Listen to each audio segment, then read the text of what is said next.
প্রতিটি মানুষের অধিকারের কথা বলা, প্রতিটি নাগরিকের ক্ষমতায়ন এবং প্রতিটি ভোট গণনা হওয়ার মধ্য দিয়েই গণতন্ত্র বিকাশ লাভ করে। দ্য হাঙ্গার প্রজেক্ট ইউরোপিয়ান ইউনিয়নের সহায়তায় 30টি নির্বাচনী এলাকায় সক্রিয় নাগরিক ও ভোটার ক্ষমতায়ন কার্যক্রম পরিচালনা করেছে।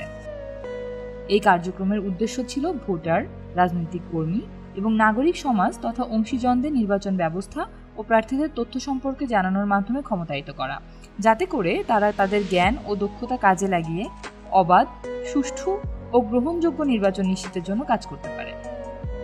পাশাপাশি দীর্ঘমেয়াদী রাজনৈতিক সমঝোতা বা বন্দোবস্তের দাবি জানাতে তাদেরকে উদ্বুদ্ধ করা, যাতে একটি অন্তর্ভুক্তিমূলক, সহিষ্ণু এবং গণতান্ত্রিক বাংলাদেশ প্রতিষ্ঠা করা যায়। নির্বাচনী ও গণতান্ত্রিক প্রক্রিয়া সম্পর্কে তরুণ ও নারীদের সচেতন করা এবং তাদেরকে দেশের গণতন্ত্র শক্তিশালী করার কাজে সম্পৃক্ত করা ছিল এই কার্যক্রমের আরেকটি অংশ।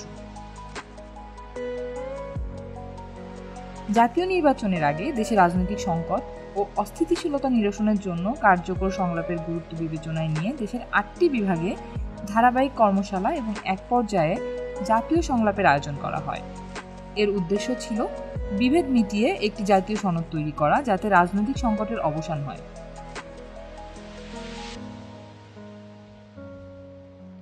প্রস্তাবিত জাতীয় সনদটি আওয়ামী লীগ, বিএনপি, জাতীয় পার্টি, কমিউনিস্ট পার্টি, গণসংহতি আন্দোলন সহ দেশের বিভিন্ন রাজনৈতিক দলের কাছে হস্তান্তর করা হয়। এছাড়াও এই কার্যক্রমের অন্যতম দিক ছিল বিভিন্ন এলাকা থেকে তরুণদের সংগঠিত করে ডেমোক্রেসি বিষয়ক কর্মশালা পরিচালনা করার জন্য প্রশিক্ষণ প্রদান করা। প্রশিক্ষণ গ্রহণকারী 61 জনের মধ্যে 22 জন ছিলেন নারী। আগে জানতাম আমাদের নাগরিকের কিছু অধিকার আছে, কিন্তু সেই সম্পর্কে আমাদের বিস্তারিত ধারণা ছিল না। তো এই প্রশিক্ষণের মাধ্যমে আমরা সেই সম্পর্কে বিস্তারিত ধারণা পেয়েছি, যার কারণে আমরা এখন বুঝতে পেরেছি যে কোনটা আমাদের অধিকার। এই প্রশিক্ষণে যুক্ত হওয়ার পর আমি বুঝতে পেরেছি যে একজন নাগরিকের দায়িত্ব কি। আমরা যদি তরুণরা যদি এই দায়িত্ববোধ, আমরা নাগরিকত্ব আমাদের মাঝে গড়ে না ওঠে, তাহলে কিন্তু আমরা পরবর্তীতে নেতৃত্বগুলো ভালোভাবে দিতে পারবো না। প্রশিক্ষিত এই তরুণরা নিজ নিজ এলাকায় নতুন ভোটার ও এলাকার নাগরিকদের মাঝে কর্মশালা পরিচালনা করেছেন। প্রশিক্ষণপ্রাপ্ত তরুণরা 30টি নির্বাচনী এলাকায় 400-রও অধিক কর্মশালা পরিচালনা করেছে।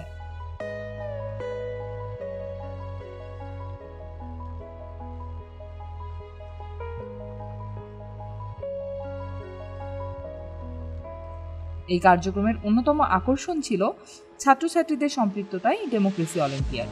ডেমোক্রেসি অলিম্পিয়াড শুধু একটি ইভেন্ট নয়, বরং এর চেয়েও বেশি কিছু। এটি পরবর্তী প্রজন্মকে ক্ষমতায়নের জন্য একটি আন্দোলন। ডেমোক্রেসি অলিম্পিয়াডে গণতন্ত্রের নীতিগুলি সম্পর্কে বোঝাপড়া স্থাপনের মাধ্যমে নাগরিক হিসাবে আমাদের যুব সমাজে সক্রিয় এবং দায়িত্বশীল ভূমিকা নিশ্চিত করা হয়। দেশের জন্য গণতন্ত্র অবশ্যই জরুরি, কারণ গণতন্ত্র যদি একটা দেশে গণতন্ত্র না থাকে, সে দেশের নাগরিকরা তাদের নিজের অধিকার আদায় করতে পারবে না। গণতন্ত্রের মাধ্যমে জনগণের স্বতঃস্ফূর্ত মতামতের একটা প্রকাশ পায়। এইখানে জনগণের কথা বলা হয়, জনগণের মতামতকে অগ্রাধিকার দেওয়া হয়।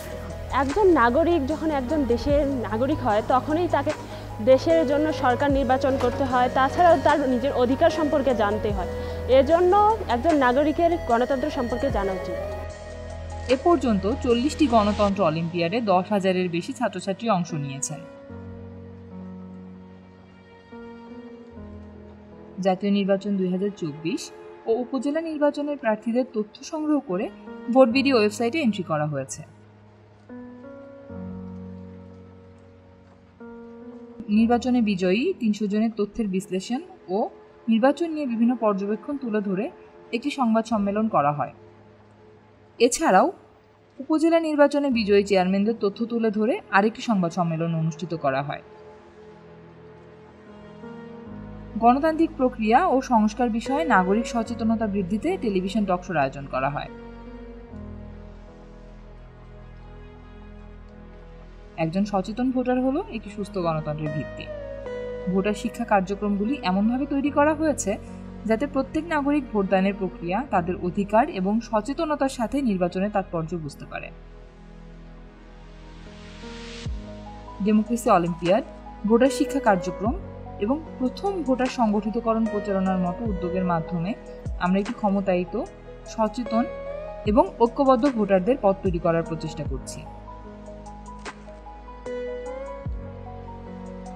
আমরা মনে করি আমাদের কথার গুরুত্ব দিতে হবে, আমাদের ভোট গণনা করতে হবে ভোটার সচেতনতার কার্যক্রমে যোগ দিন, গণতন্ত্রকে শক্তিশালী করুন।